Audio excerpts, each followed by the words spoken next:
Partha education point में आप सभी का स्वागत है। पहले तो दोस्तों मैं आपसे क्षमा मांगता हूँ, काफ़ी दिन हो गए वीडियो नहीं बना पाया क्योंकि छुट्टी ख़त्म हो गई थी।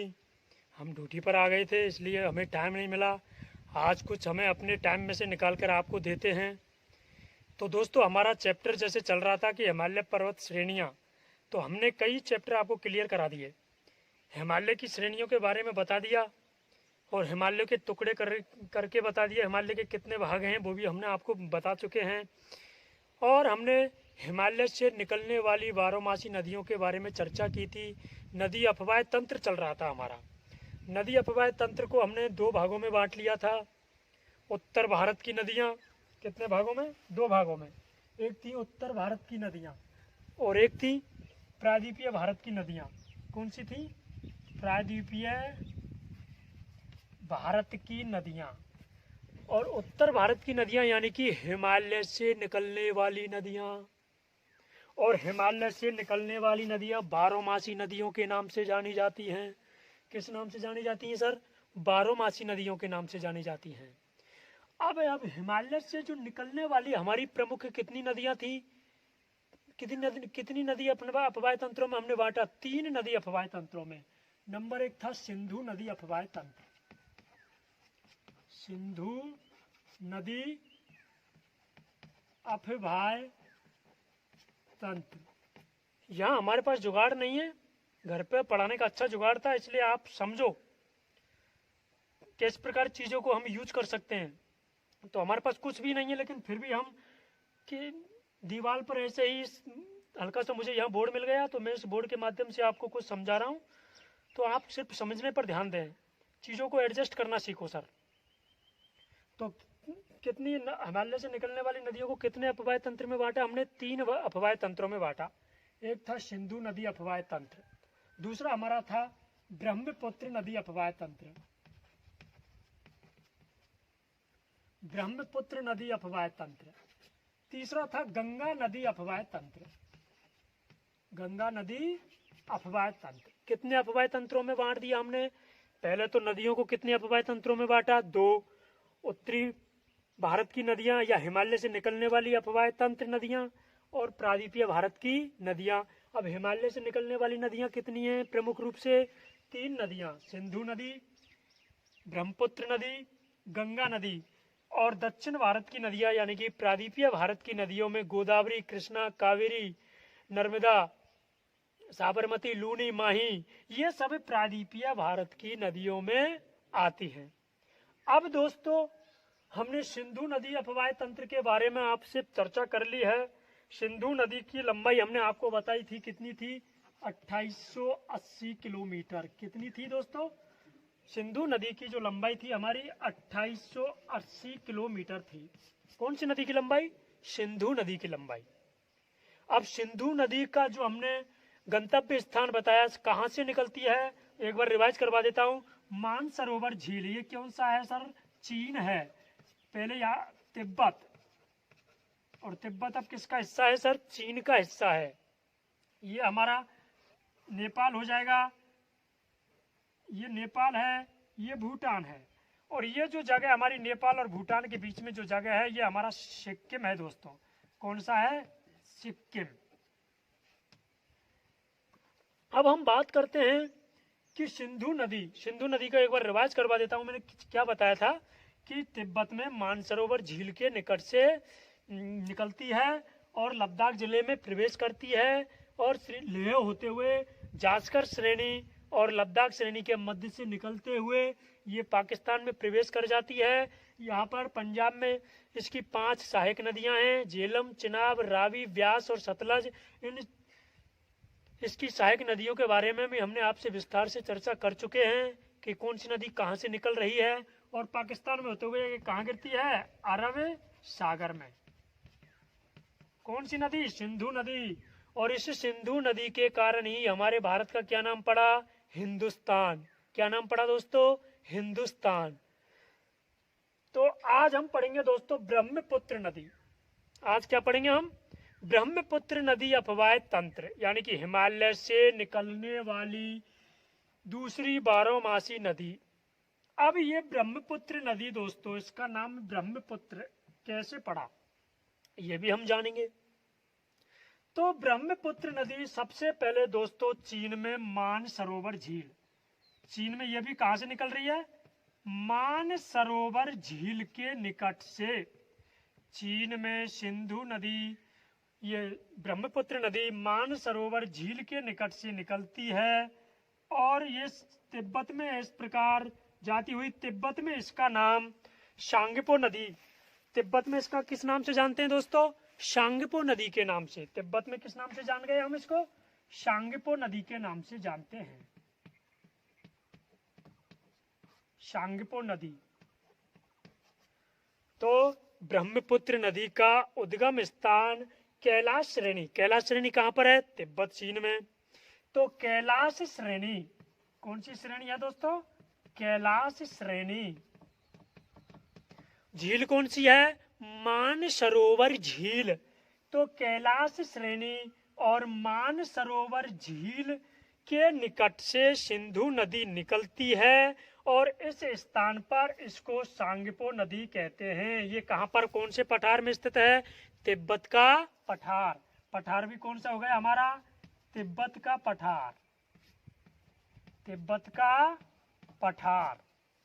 तो सिंधु नदी मानसरोवर झील के निकट से कैलाश श्रेणी तिब्बत के पठार के पास से निकलती है। तिब्बत में इसका नाम सांगपो नदी के नाम से जाना जाता है। किस नाम से जाना जाता है, सांगपो नदी के नाम से जाना जाता है। और दोस्तों इस सांगपो का शाब्दिक अर्थ होता है शोधक। सांगपो का अर्थ क्या होता है, शोधक। यानी कि सांगपो का अगर हम हिंदी अर्थ करें तो वो शोधक के नाम से जाना जाता है। तो शोधक नदी कहां पर बोलते हैं, तिब्बत में। इसके बाद जब ये नदी आगे बढ़ती है, इस प्रकार ये नदी जब आगे बढ़ती है तो आगे इसको यारतुंग सांगपो नदी के नाम से जाना जाता है। आगे इसको क्या बोलते हैं, यारतुंग सांगपो नदी, यारतुंग सांगपो नदी, यारतुंग सांगपो नदी के नाम से जाना जाता है। जिस प्रकार चीन में, अच्छा तिब्बत में तो इसको सांगपो नदी बोल दिया, चीन में इसको क्या बोल दिया, यारतुंग सांगपो नदी। अब ये नदी हमारा एक अरुणाचल प्रदेश में एक पर्वत श्रृंखला मैंने आपको बताया था, ऊंची चोटी है उसकी को क्या था, बरुआ लाचा। बरुआ लाचा जो हमारी ऊंची चोटी थी, बरुआ लाचा ऊंची चोटी से ये किस प्रकार इस तरह से मोड़ ले लेती है। ये ऊपर ये नदी पहले तो समतल चलती है, लेकिन इससे हमारी ऊंची चोटी की वजह से इस चोटी के ऊपर से होते हुए इस प्रकार इसका झुकाव होता हुआ नदी का, और ये अरुणाचल प्रदेश में प्रवेश कर जाती है। कहां पर प्रवेश कर गई, भारत के अरुणाचल प्रदेश में क्या प्रवेश कर गई, सांगपो नदी। चीन में इसका क्या नाम था, यारतुंग सांगपो। अब अरुणाचल प्रदेश का जो दिहांग शहर है, दिहांग शहर से ये क्या, अच्छा चोटी पूछेंगे तो कौन सी चोटी है, बरुआ लाचा चोटी के पास से प्रवेश करती है। अच्छा शहर कौन सा है, दिहांग शहर। अब अरुणाचल प्रदेश में दोस्तों इसकी दो सहायक नदियां हैं। एक नदी है दिहांग नदी, एक किस नाम से जानी जाती है, दिहांग नदी के नाम से जानी जाती है। और दूसरी इसकी सहायक नदी है लोहित सहायक नदी। इसकी दूसरी सहायक नदी कौन सी हो जाएगी, लोहित। ये दोनों नदी आकर अरुणाचल प्रदेश में मिल जाती हैं। अरुणाचल प्रदेश के बाद जब ये आगे बढ़ती है, असम में जब ये प्रवेश कर जाती है भारत के, आपको एक बार समझा देता हूं दोस्तों, ये 7 सिस्टर के नाम से जाने जाते हैं ये राज्य। ये हमारा जो ये गैलरी वाला है ये हमारा असम है। ये क्या है दोस्तों, असम। यहाँ पर सबसे पूर्व में अरुणाचल प्रदेश, इसके बाद नागालैंड, इसके बाद मणिपुर, इसके बाद मिजोरम, इसके बाद त्रिपुरा, इसके बाद मेघालय, और इन 7 का भाई कहलाता है सिक्किम। क्या कहलाता है दोस्तों, सिक्किम।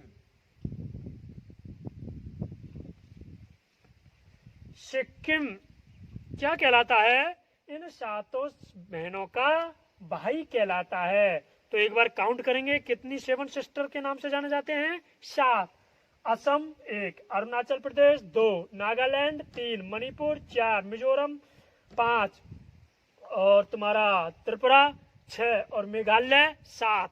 और इन सातों का भाई कौन है? सिक्किम। सिक्किम की राजधानी क्या है? गंगटोक। क्या राजधानी है? गंगटोक। तो दोस्तों इन 7 सिस्टर के पास से ही ये हमारी जो ब्रह्मपुत्र नदी है अरुणाचल प्रदेश के दिहांग शहर में प्रवेश कर जाती है और दिहांग शहर से होते हुए इसमें दिहांग नदी और लोहित नदी मिल जाती हैं, जिससे ये यहाँ से बड़ा रूप धारण करती हुई और यहाँ पर एक द्वीप बनाती है, नदी द्वीप।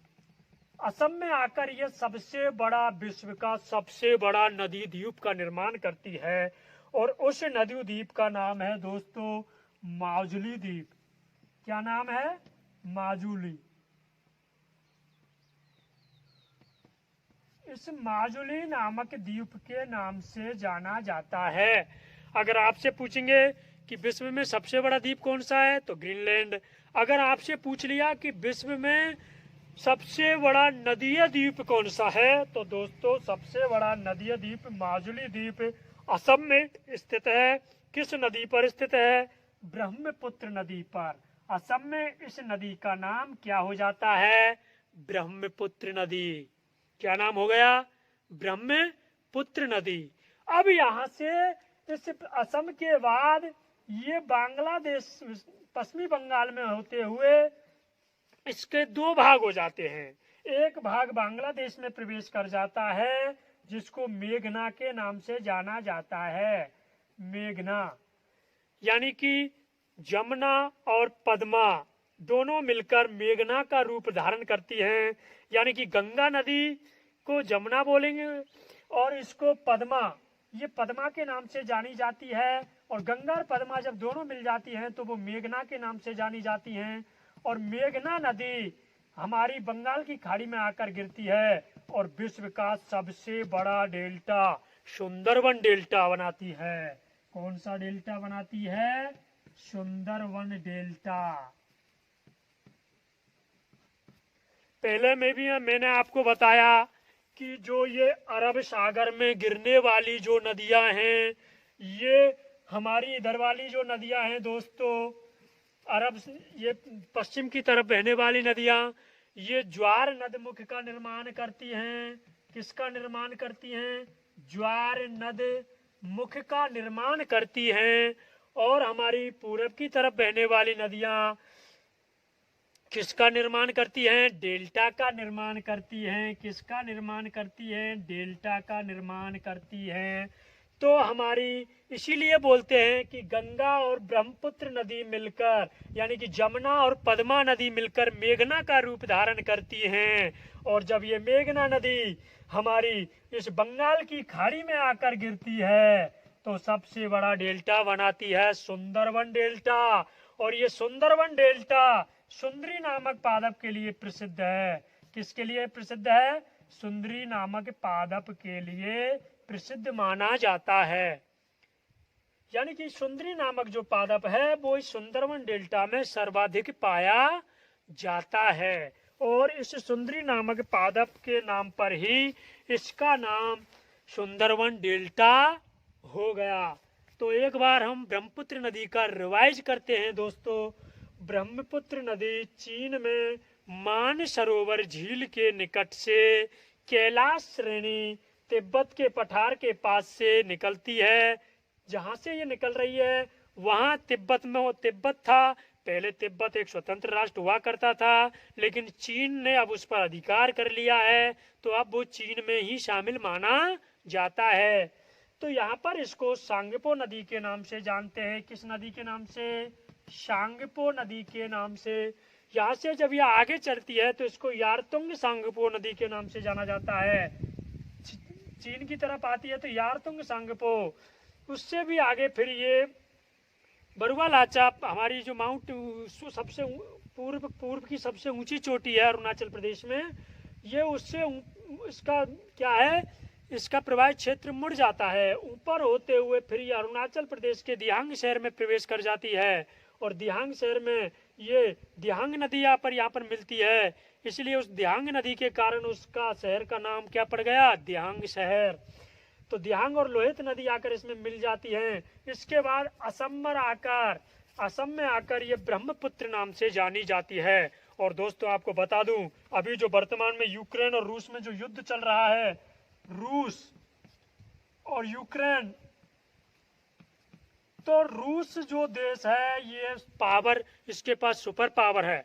सुपर पावर का मतलब होता है जिसके पास वीटो पावर होती है, वीटो। और वीटो का मतलब होता है मना करना, यानी कि उसके पास वो शक्ति होती है कि वो अकेला किसी भी कार्य को रोक सकता है, किसी भी प्रस्ताव पर असहमति जता सकता है, उसको बोलते हैं वीटो पावर। वीटो का अर्थ ही क्या है, मना करना। और वो किसको है, रूस को। अभी वर्तमान में यूक्रेन और रूस में युद्ध के समय जब रूस के खिलाफ प्रस्ताव पारित किया जा रहा था संयुक्त राष्ट्र संघ में, तो रूस ने वीटो पावर का इस्तेमाल किया। अब दोस्तों इस रूस में एक नदी बहती है महाओज। कौन सी नदी बहती है, महाओज। और हमारे भारत में कौन सी नदी है, ब्रह्मपुत्र। तो भारत से तो ब्रह्मपुत्र नदी के आगे वाला हिस्सा ले लिया हमने, ब्रह्म। और चीन ने क्या किया, वो चीन ने कब्जा कर रखा है इस अक्साई चीन पर। हमारे भारत के जो हिस्सा है अक्साई चीन वाला, उसने चीन ने इस पर कब्जा कर रखा है। तो ये नदी किन दो प्रमुख रूप से किन देशों में बह रही है, चीन और भारत में। इससे ब्रह्मपुत्र नदी की लंबाई है दोस्तों 2900 किलोमीटर। ब्रह्मपुत्र नदी की लंबाई कितनी है, 2900 किलोमीटर। अब दोस्तों मैं आपको बताता हूं कि ब्रह्मपुत्र नदी की लंबाई 2900 किलोमीटर है, लेकिन ये कितने देशों में बह रही है, 2 देशों में। क्वेश्चन आता है कि भारत में होकर बहने वाली सबसे बड़ी नदी है, तो वो ब्रह्मपुत्र नदी है दोस्तों। अगर क्वेश्चन आ जाएगा कि भारत की सबसे बड़ी नदी का नाम, तो दोस्तों वो है गंगा नदी। वो कौन सी नदी है, गंगा। और अभी वर्तमान में कौन सा ऑपरेशन चलाया गया, गंगा ऑपरेशन। यूक्रेन में फंसे हुए जवानों को निकालने के लिए, जो लड़के हमारे यूक्रेन में MBBS करने गए थे, उनको निकालने के लिए हमारी भारत सरकार ने कौन सा ऑपरेशन चलाया, अभी गंगा ऑपरेशन नाम दिया था। और गंगा हमारी क्या है, नदी, पवित्र नदी है। उस नदी के नाम पर ही हमारी भारत सरकार ने गंगा ऑपरेशन का नाम ही क्या कर दिया, गंगा। गंगा ऑपरेशन के नाम से 20,000 छात्रों को निकाल दिया गया। अरे पूरी दुनिया, विश्व के लोग जो सोच नहीं सकते, वो भारत ने करके दिखाया। लोग वाग तो सोचने लगे ही थे तब तक तो भारत ने हमारे सभी छात्रों को यूक्रेन से बाहर निकाल दिया। किसके तहत, गंगा ऑपरेशन के तहत। और ये गंगा हमारी क्या है, पवित्र नदी है। इस गंगा नदी के बारे में दोस्तों हम अगले अध्याय में चर्चा करेंगे। आज हमने आपको ब्रह्मपुत्र नदी के बारे में बताया। पूर्व की सबसे बड़ी, पूर्व से जो भारत में होकर बहने वाली नदी है, वो क्या है, ब्रह्मपुत्र नदी। ब्रह्मपुत्र नदी हमारी सबसे ज्यादा, इसको ब्रह्मपुत्र नाम कहाँ दिया जाता है, असम में। इस ब्रह्मपुत्र नदी पर सबसे बड़ा विश्व का कौन सा नदी द्वीप बना है, माजुली द्वीप। अब दोस्तों एक चीज समझ में नहीं आ रही होगी आपके कि सर ये बांगर और खादर क्या है, ये मृदा क्या होती है, बांगर। दोस्तों बांगर, एक शब्द है बांगर और दूसरा शब्द है खादर। ये बांगर दोस्तों, बांगर होती है यानी कि पुरानी जलोढ़। पुरानी, अगर एक तरीका से हम कहें तो पुरानी जलोढ़, पुरानी जलोढ़। इस पुरानी जलोढ़ को ही हम बांगर कहते हैं। जैसे कि नदियों के बाढ़ का पानी, मतलब जब भी बरसात होती है, नदी बहती है, तो जो नदियों का पानी है वो हर वर्ष, जैसे यहाँ पर मान के चलो दोस्तों ये नदी बह रही है, तो इसका जो पानी है ये ऐसे फैल रहा है, तो प्रत्येक वर्ष ये पानी कम होता जाता है। आज इस वर्ष इतने दूर तक गया, कल फिर इससे कम रह गया। तो ये जो किनारा है ये यहाँ कंकरीदार जम जाता है, कंक्रीट नामक मृदा एकत्रित हो जाती है। उस कंक्रीट नामक मृदा को ही बांगर क्षेत्र कहते हैं। क्या बोलते हैं? यानी कि बाढ़ का पानी जहां नहीं पहुंच पाता है उस मृदा तक, जहां जिसमें कंक्रीट शामिल होती है, वो कंक्रीट का रूप धारण कर लेती है, उसको बांगर क्षेत्र कहते हैं। और खादर, नई जलोढ़, यानी कि नई मृदा को ही खादर कहते हैं। नई मृदा यानी कि बाढ़ का पानी जहां पर पहुंच जाता है, जो थोड़ी सी मिही टाइप होती है, मिसमिसी होती है, मलिन होती है, उसको हम नई जलोढ़ को ही हम क्या बोलते हैं? खादर के नाम से जाना जाता है। अगर क्वेश्चन आएगा कि ब्रह्मपुत्र नदी की कुल लंबाई कितनी है, तो दोस्तों कितनी है? 2900 किलोमीटर। अच्छा, भारत में होकर बहने वाली सबसे बड़ी नदी कौन सी है? ब्रह्मपुत्र नदी। और अगर क्वेश्चन घुमा दिया कि भारत की सबसे बड़ी नदी कौन सी है, तो दोस्तों गंगा नदी। और ये तीनों नदी हिमालय पर्वत श्रेणी से निकलती हैं। और हिमालय हमारा भारत के उत्तरी पूर्वी क्षेत्र में स्थित है। और हिमालय हमने आपको बता ही दिया कि हिमालय का विस्तार उत्तर से पूरब की ओर है, उत्तर पश्चिम से पूरब की ओर इसका क्या है? विस्तार है। और हिमालय पर्वतमाला की सबसे ऊंची चोटी माउंट एवरेस्ट, जिसकी ऊंचाई 8,848 मीटर, नेपाल में, और नेपाल की राजधानी काठमांडू थी। और भारत की सबसे ऊंची चोटी केटू कंचनजंगा जम्मू कश्मीर में स्थित थी। इस प्रकार दोस्तों हमने श्रेणियों को भी आपको विस्तार से समझा दिया था। आज हमने ब्रह्मपुत्र नदी के बारे में आपसे चर्चा की है। अगले अध्याय में हम गंगा नदी के बारे में आपको विस्तार से बताएंगे। उसके बाद हम आपको प्रायद्वीपीय भारत की नदियों के बारे में विस्तार से समझाएंगे। और दोस्तों, जिस भाई ने अभी तक हमारा चैनल सब्सक्राइब नहीं किया है, कृपया हमारा चैनल को सब्सक्राइब करें, लाइक करें और शेयर करना ना भूलें, क्योंकि आपका बंदा कहीं भी हो पढ़ाने के लिए हाजिर है। अरे अपना टाइम निकाल के आपको जरूर पढ़ाएगा ये बंदा, चाहे कुछ भी हो जा। मेरे चैनल का नाम है दोस्तों पार्थ एजुकेशन पॉइंट। मैं आपका शिष्य भी हूं। आप मुझे शिष्य भी मान सकते हो, आप मुझे गुरु भी मान सकते हो, कुछ भी मान सकते हो, लेकिन मैं आपको पढ़ाऊंगा। मेरे अंदर जितना ज्ञान है मैं आपको बताऊंगा, क्योंकि मेरे गुरु ने कहा है जितना ज्ञान बांटोगे उतना ही ज्ञान बढ़ेगा। दोस्तों, चीजों को सीखना सीखो, अपने अंदर ग्रहण करना सीखो, पॉजिटिव चीजों को सीखो, नेगेटिव चीजों को त्यागो। संघर्ष ही जीवन है। ध्यान रखना, किसी दिन मैं संघर्ष पर लेक्चर लूंगा, आपको विस्तार से समझाऊंगा। आज के लिए दोस्तों जय हिंद, जय भारत। कृपया यार थोड़ा भाई के लिए लाइक और शेयर तो बनता है दोस्तों, कमेंट तो कर दिया करो। जय हिंद, जय भारत।